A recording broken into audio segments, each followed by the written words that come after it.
जय श्री बृहस्पति देव, जय श्री राधे कृष्ण। आप सभी का आपके अपने YouTube चैनल में बहुत बहुत स्वागत है। आइए आज आप सब सुनेंगे गुरुवार व्रत की कथा। प्रत्येक गुरुवार को, जो कि भगवान बृहस्पति देव की कृपा प्राप्ति के लिए व्रत को धारण किया जाता है।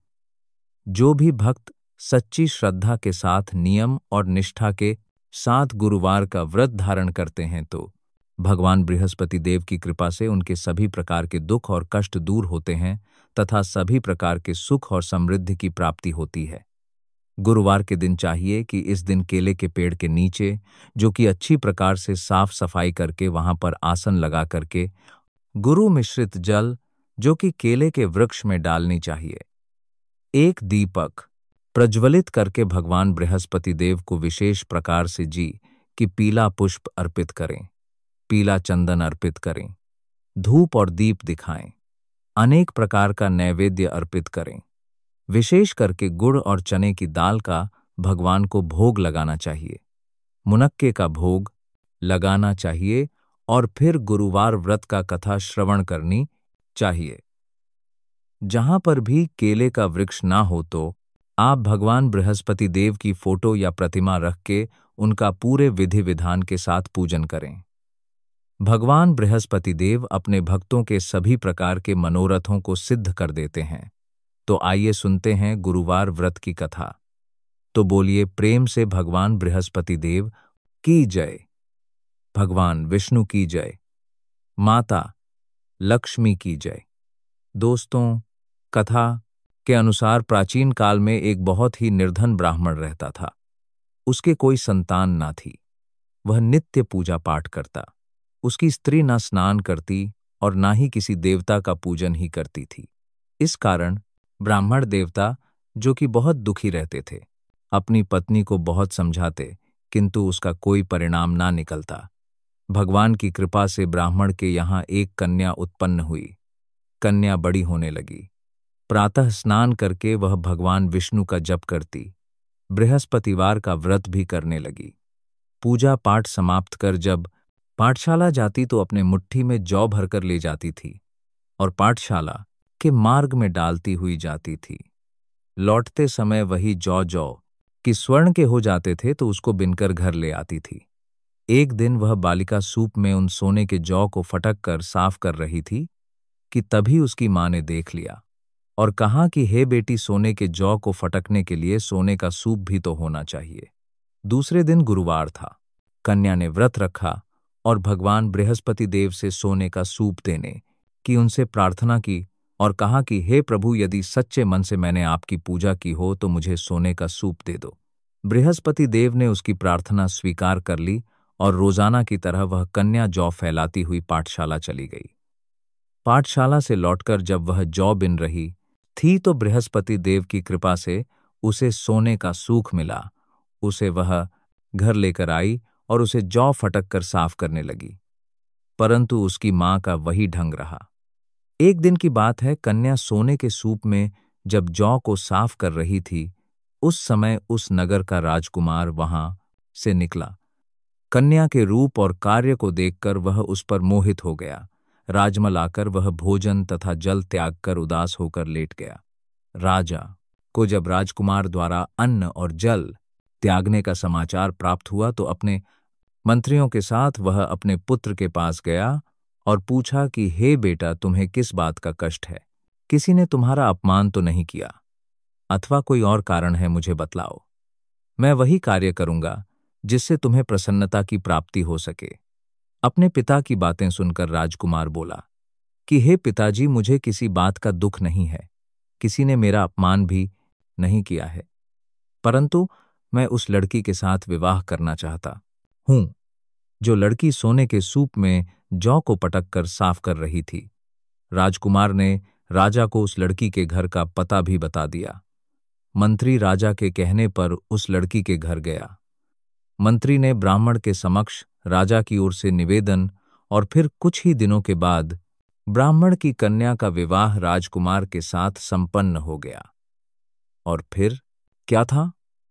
कन्या के घर से जाते ही ब्राह्मण के घर में पहले की भांति गरीबी का निवास हो गया।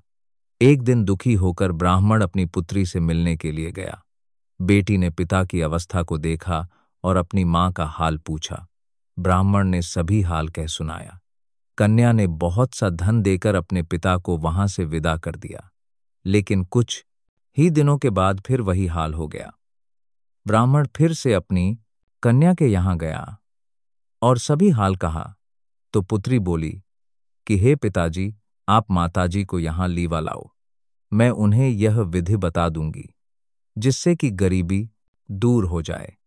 ब्राह्मण देवता अपनी स्त्री को साथ लेकर अपनी पुत्री के पास राजमल पहुंचे तो पुत्री अपनी मां को समझाने लगी कि हे मां, तुम प्रातःकाल स्नान आदि करके विष्णु भगवान का पूजन करो और बृहस्पतिवार का व्रत करो तो तुम्हारी सभी दरिद्रताएं दूर हो जाएंगी। परंतु उसकी मां ने उसकी एक भी बात नहीं मानी। वह प्रातःकाल उठते ही अपनी पुत्री के बच्चों का जूठन को खा लेती थी। एक दिन उसकी पुत्री को बहुत गुस्सा आया। उसने अपनी मां को एक कोठरी में बंद कर दिया और फिर प्रातः उसे स्नान आदि करा करके उससे पूजा पाठ करवाया। तब जाकर के उसकी मां की बुद्धि ठीक हो गई। इसके बाद नियम से पूजा पाठ करने लगी और प्रत्येक बृहस्पतिवार को व्रत भी करने लगी। और फिर इस व्रत के प्रभाव से मृत्यु के बाद वह स्वर्ग को गई। वह ब्राह्मण भी सुखपूर्वक इस लोक का सुख भोगकर अंत में स्वर्ग को प्राप्त हुआ। बृहस्पति देव सभी कामनाएं पूर्ण करते हैं। जो सद्भावना पूर्वक बृहस्पतिवार का व्रत करते हैं एवं कथा पढ़ते हैं अथवा सुनते हैं और दूसरों को भी सुनाते हैं, बृहस्पति देव उनकी सभी मनोकामनाएं पूर्ण करते हैं और उनकी सदैव रक्षा करते हैं। जो संसार में सद्भावना के साथ गुरुदेव का पूजन एवं व्रत सच्चे हृदय से धारण करते हैं, उनकी सभी कामनाएं वैसे ही पूर्ण होती हैं जैसी सच्ची भावना से राजा और रानी ने बृहस्पति देव की कथा का गुणगान किया था, तो उनकी सभी इच्छाएं बृहस्पति देव जी ने पूर्ण की। इसलिए सबको कथा सुनने के बाद प्रसाद लेकर जाना चाहिए और हृदय से उनका मनन करते हुए जयकारा बोलना चाहिए। तो बोलिए प्रेम से भगवान बृहस्पति देव की जय, भगवान विष्णु की जय, माता लक्ष्मी की जय, सर्व देवी देवता की जय। इसी प्रकार से जो भी भक्त सच्ची श्रद्धा के साथ नियम और निष्ठा के साथ गुरुवार का व्रत धारण करते हैं, भगवान बृहस्पति देव का पूजन करते हैं, कथा श्रवण करते हैं, तो भगवान बृहस्पति देव उनकी सभी मनोकामनाएं पूर्ण करते हैं।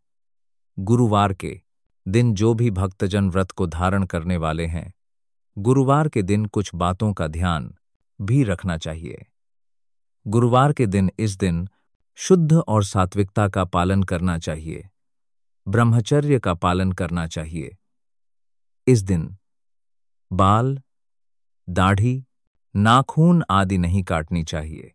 इस दिन पूजन में पीले वस्तु का प्रयोग करना चाहिए और भोजन में भी पीले वस्तु का प्रयोग करना चाहिए। इस दिन नमक ग्रहण नहीं करनी चाहिए। बाल, दाढ़ी, नाखून नहीं काटनी चाहिए। साबुन, सर्प का प्रयोग इस दिन नहीं करना चाहिए और पूर्ण श्रद्धा भक्ति भाव के साथ भगवान का पूजन, कथा श्रवण आरती करनी चाहिए। इससे भगवान बृहस्पति देव अति प्रसन्न होते हैं और अपना कृपा प्रदान करते हैं। तो आशा करता हूं कि यह जानकारी आपको अच्छा लगा हो। इसी प्रकार से कथा को सुनने के लिए, व्रत पूजा के बारे में जानने के लिए चैनल पे अगर आप पहली बार आए हैं तो चैनल को लाल बटन दबा करके सब्सक्राइब करें। साथ में बेल आइकन घंटी को दबाएं ताकि आने वाली वीडियो का नोटिफिकेशन आपको समय से मिलता रहे।